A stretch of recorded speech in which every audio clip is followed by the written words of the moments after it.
म्हणजे पक्षी, कीटक, माणूस आणि निसर्ग यांची एक अभेद्य साखळी आहे. ती साखळी निर्माण करणं ही शेतकरी म्हणून माझी नैतिक जबाबदारी आहे. माझ्या शेतामध्ये जर मधमाशी आवश्यक असेल, तर मधमाशीला वर्षभर मध मिळणारे वनस्पती शेतात असणं हे सुद्धा तेवढंच आवश्यक आहे. आता कीटक मी दिसला की कीटक मारत जर असेल, तर असंख्य अन्नसाखळ्या तुटल्यामुळे एक साखळी तुटली की पुढच्या तुटणार. पावसाळ्यात सुरुवातीला कीटक असतात आणि पाऊस संपताना कीटक असतात. त्याच्या झुडपातल्या पक्ष्यांमध्ये 2 वेळा वेणी पण असतात. आणि कीटकांचं विश्व आपण संपवत आणलं माणसाने, नाहीतर तर संतुलन होतं.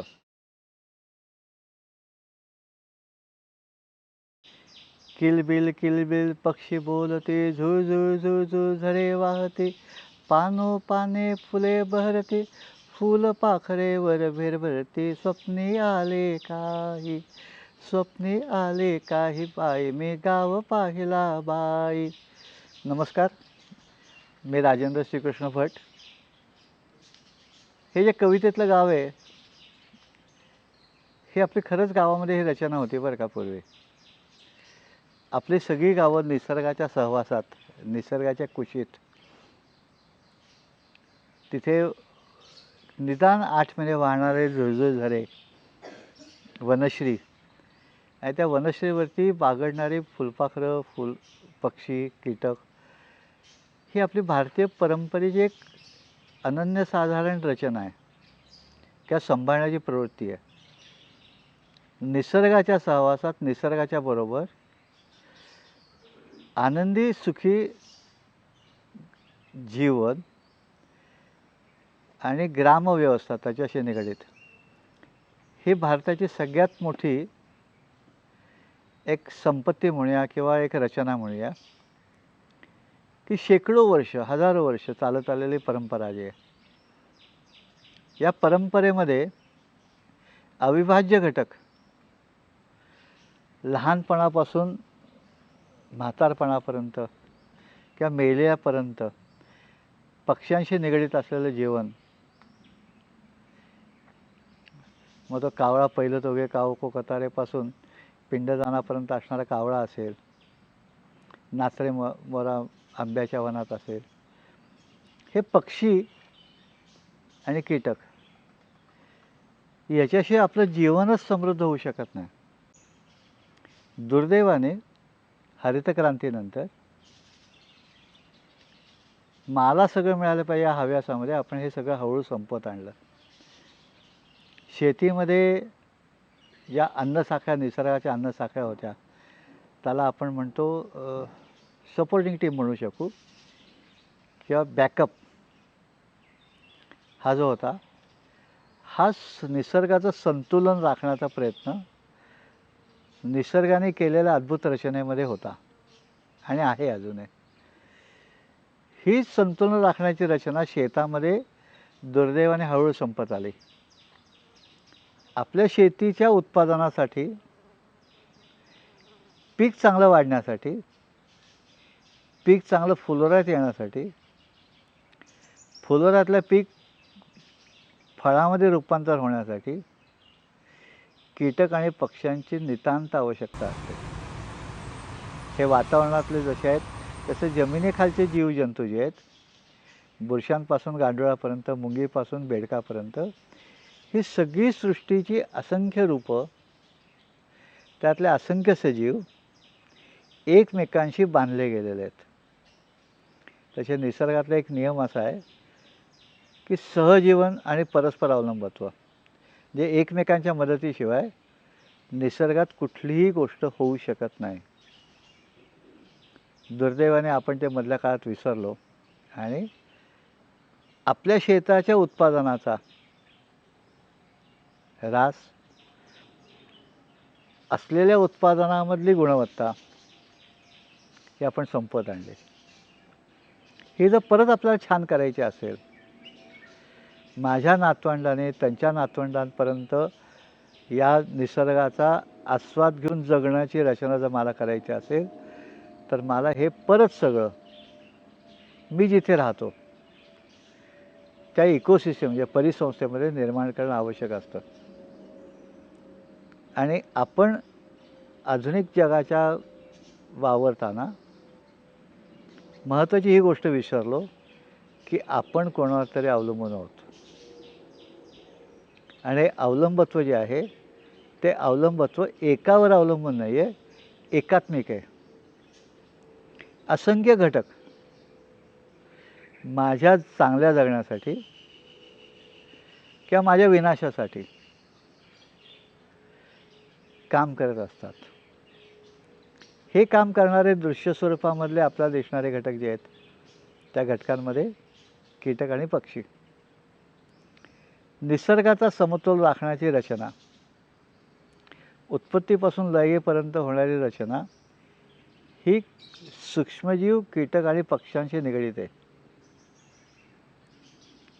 आपल्या शेतामध्ये कीटक हा खरं म्हणजे अत्यावश्यक भाग आहे.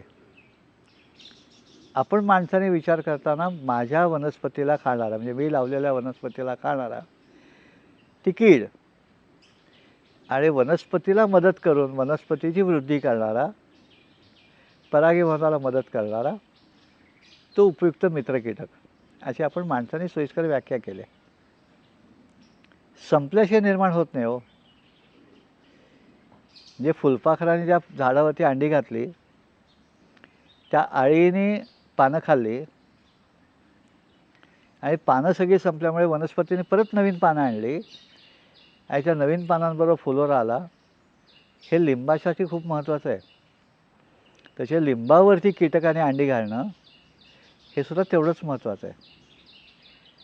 आता कीटक मी दिसला की कीटक मारत जर असेल तर असंख्य अन्नसाख्या तुटल्यामुळे एक साखळी तुटली की पुढच्या तुटणार. तसे खूप मोठ्या समस्यांना आपण आता तोंड देतो आहे. निसर्गाची जी अलौकिक सर्वाला फिटेस या रचनेमधनं तयार होत गेलेली एक सृष्टीची रचना आहे ती इंटरडिपेंडंट आणि इंटर रिलेशनशिपमध्येच आहे.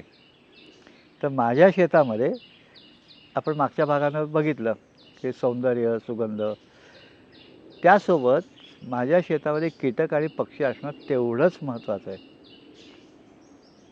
हे जे कीटक आहेत त्यातला मधमाशीसारखा कीटक असेल की जो परागीभवनाला मदत करेल,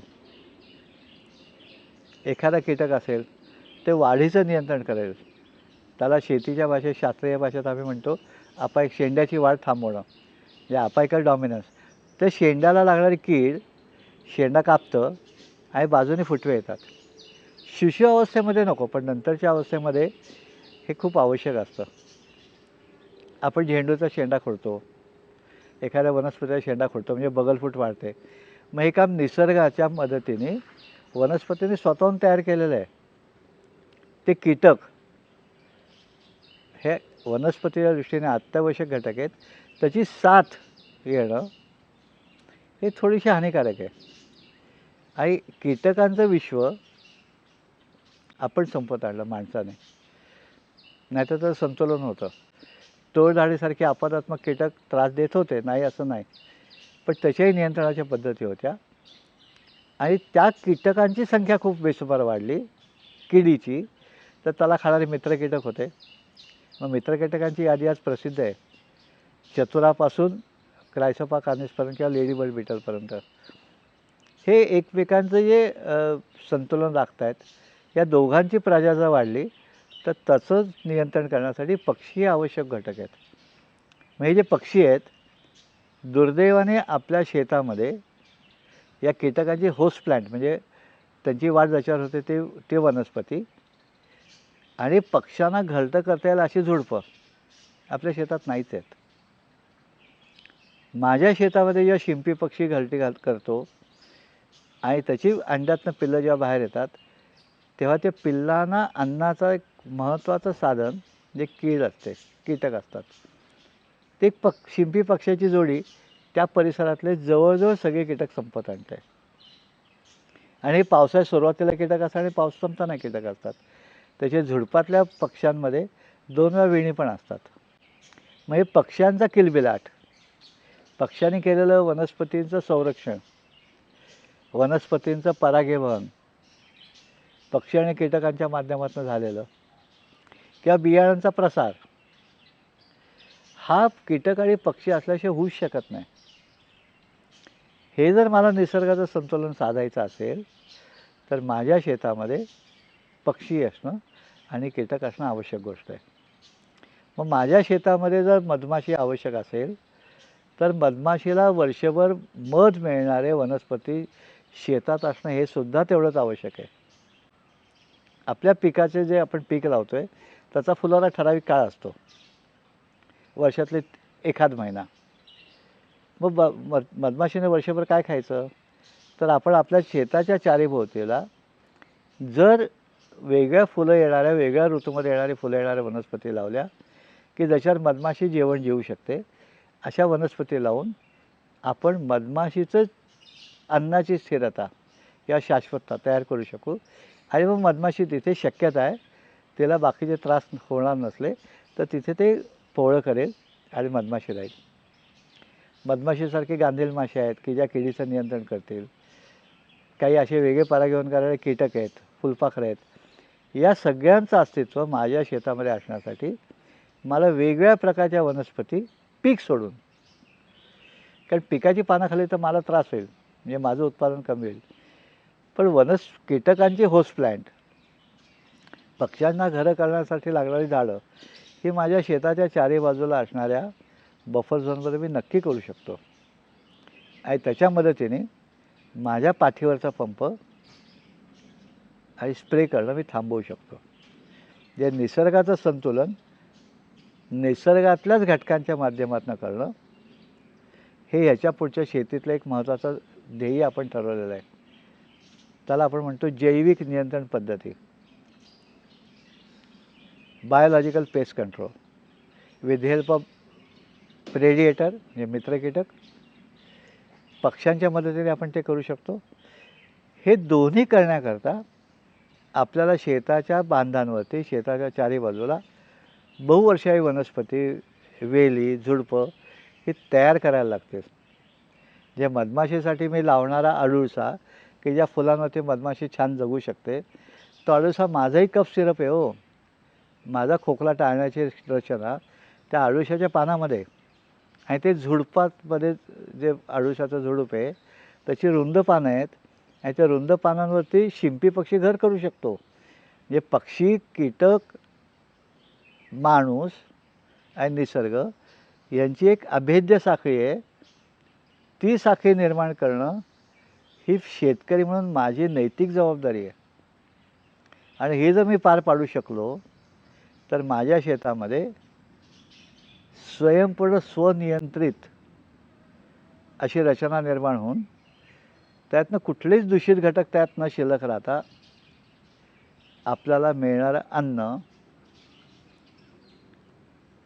रेसिड्युअल फ्री, म्हणजे कीटकनाशक विरहित, त्याचे कुठलेही अंश त्यात नसलेलं, वातावरणामध्ये फवारलेलं कीटकनाशक असेल ते वातावरणातल्या बरोबर पाण्यात जमिनीत गेलं असेल, जमिनीतनं पाण्यात गेलं असेल किंवा पिकात गेलं असेल आणि परत माझ्या पोटात गेलं असेल, ही जी साखळी आहे या साखळीचं आपण नियंत्रण करू शकतो.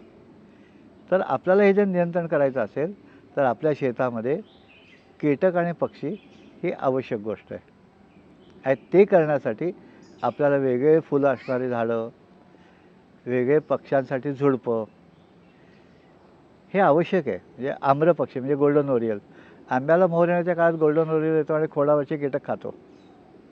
फ्लाय कॅचर जे वेगळे आहेत, फॅन्टेल फ्लाय कॅचरपासून पॅराडाइज फ्लाय कॅचरपर्यंत हे हवेतले कीटक, उडणारे कीटक खाऊन स्वतःचे गुजरण करतात, आयुष्य सांभाळतात.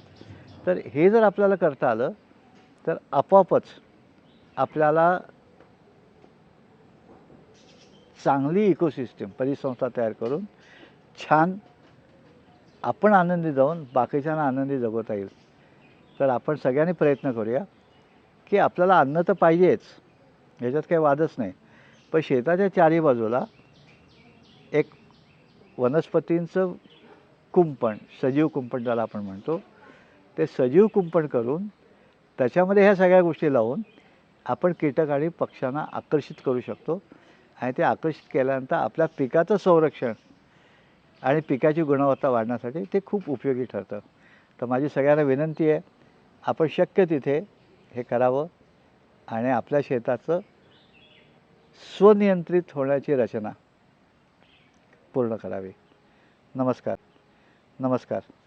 आपल्याला हा जर व्हिडिओ आवडला असेल आणि आपण अजून चॅनल सबस्क्राईब केला नसेल तर चॅनल सबस्क्राईब करावा आणि जर आवडला असेल तर त्याचे अभिप्राय कळवावेत आणि आपल्या समविचारी मित्रांना हे दाखवावं.